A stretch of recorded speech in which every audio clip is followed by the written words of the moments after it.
Lady, I'll give you preference. Please step to the microphone if you're a woman and you'd like to say something on this issue. I'll give you preference. Yes, please, madam. Come introduce yourself and make your point.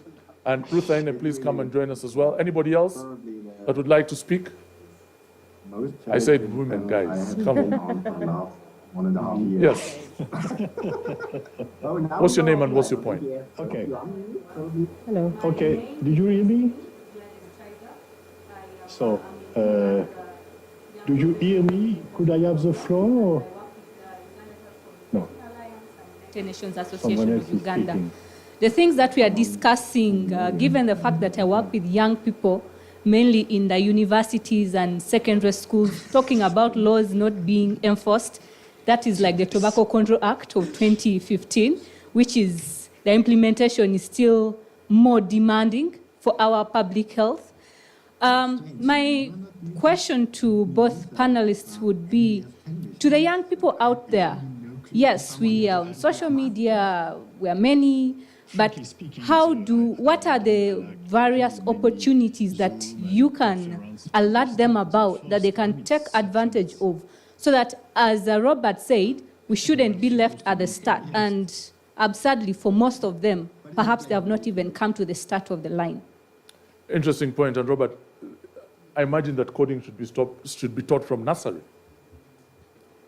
Absolutely. The first thing that I would say to my younger self, if I was to go back 15 years in time, is that I would learn to code, and I would have more than one skill. The world, as I see it in the future, it is not going to be enough to get a degree in law and think you will survive. It is now important that in addition to your degree in law, such as the one that I have and that Alice has, someone is able to say, oh, I also know how data interacts with society. And that cuts across, even for journalism. Absolutely. And for medicine, it is about data. Yes, and so for instance, young people who are watching us and who are listening to us need to know that our generation and those before us may obsess over oil. Data is already bigger than oil. That our generation fought for the right to life, the right to health, the right to the environment, the continuum of rights that the world saw over the last 50 years is not going to work as much in the generation where you're going to be raising your kids. And so we need to start understanding these issues and helping young people to understand, what does this really mean to me? It means that if someone else is sitting in Palo Alto, to take the point that Sebastian made, and influencing how you think, you either need to understand what that means to you, or figure out how you're going to work around that to build platforms and networks that enable you to do the contrary. Think about, we're sitting in a TV station here. What does TV sell? What do radio stations sell? They all sell happiness. But do they? Well, sometimes they do sell gloom, in the sense that there are days when the biggest news stories just make you cringe. But if you think about it in the sense of generating content, can a Ugandan build the next big thing after Netflix? I don't see why not. Nigeria built Nollywood, India built Bollywood. So if Ugandans are consuming content on Netflix or DSTV, why isn't the next solution with African content coming out of Uganda? Why aren't we inventing a border that runs on anything else but fuel? You know, how are these borders talking? Because we are that country that understands border perhaps only next to India and Bangladesh. What can we do with those resources and that data of the border that you are using to say, I have finally figured out how we can change distribution? Must it take someone to come from out there and say, border doesn't have to only be a transport business, it can also be a data business? And that's the space that young people should fill. Was there something about data and borders in Uganda? Yes. And there was something about where that data was being sold, yes, was being used, how that data was being used? Yes. Questions were being raised, is that right? Unwanted Witness has done a report about this. Right. The fact that Safe Border has been transmitting and sharing data with Facebook without alerting its users. Okay, we need to be sure that we get that right, and because Safe Border is not here to defend itself. Yeah. But the fact of the matter is, the usage of data being collected in Uganda is a question that has to be asked. There has to be a robust discussion about it. And this goes for not just Uganda, but other African countries as well. Absolutely, but also, Alan, the larger point there that I was trying to make is we should look at the madness that we have in society today. It was, I think, Bill Clinton who said, run towards the problems that you see. So if Uganda seems chaotic and Chikubo is mayhem, what can you, in the context of emerging technologies, do in that chaos and carve out that niche? And young people have to be taught to think differently or helped along that journey to say, change the way that you think. There is opportunity in front of you. But now the young people spend time on Facebook, Alice. They spend time on social media. They spend time on gossip. They spend time on all these other things instead of doing what Robert is proposing. And I'm sorry, I hate to generalize, and because I'm sure that young people are doing some amazing things. But the reality is they're young and their interests are different. So is there a case to be made for showing them where the opportunities lie? And does this go back to the need for education? I wouldn't say need for education, but I happen to run a mentorship program called Coffee with Alice. And through that, I have learned to actually learn to empower in very soft, in a very like indirect way, to empower young people. And one of them is basically, first of all, to understand that they have the solutions, they themselves, as you as an individual or as a young person, because we come from a culture where we are constantly made to blame others, like the school is not doing this for me, the government is not doing this for me, my parents are not doing this for me, you understand? So we are always victims. So I always try to tell young people, guess what?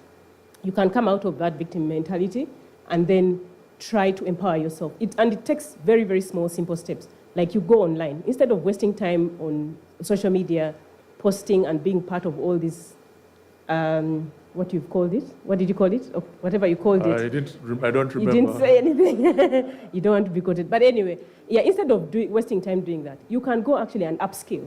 Skill yourself in so many ways. Right now, we can use data. Again, you can use data for... Hold on a sec. Alice, go online. Upskill. Yes.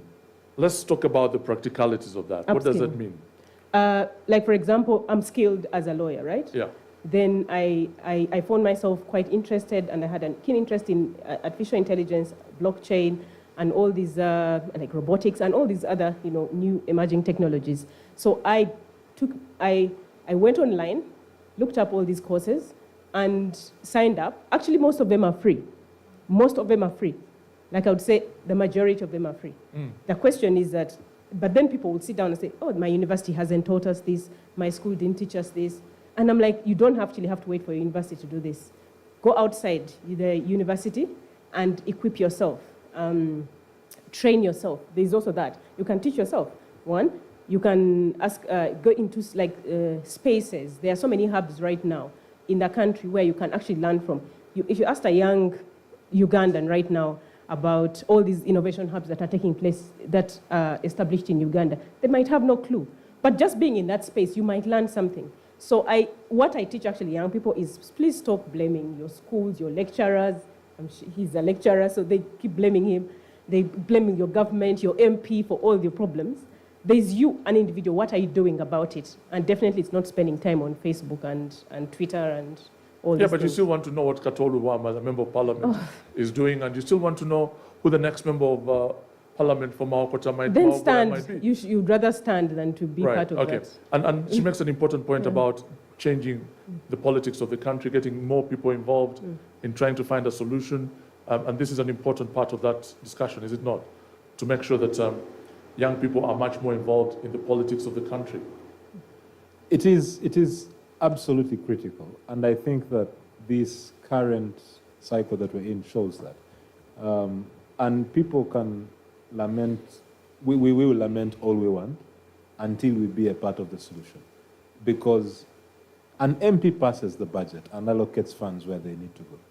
I have seen young people who have entered parliament and made so much noise. Many of us would remember the late Nevanda, Serena Nevanda, who shot up, entered the house, and began to make the case for the girl child. So forcefully that in 6 months there was no doubt. Anyone who was involved or who listened to Ugandan media knew exactly who she was and her clarity of message. That's what needs to happen, because every revolution needs a champion. Someone has got to go to parliament and say, technology is important. Young people need to learn this technology. They need to learn it now. Okay. And I think those are lessons that the entire continent can pick up from. Sebastian Weiss is from CAS, and he works with technologies, new technologies, and on innovation policy.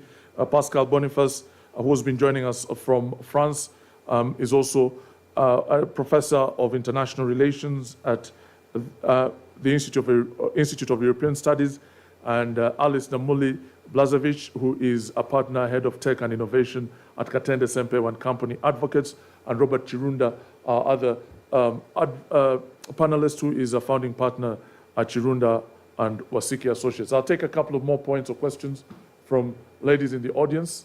Ladies in the audience. Yes, Ruth Aina is coming to make her point under duress. Duress. And then I'll come back to you.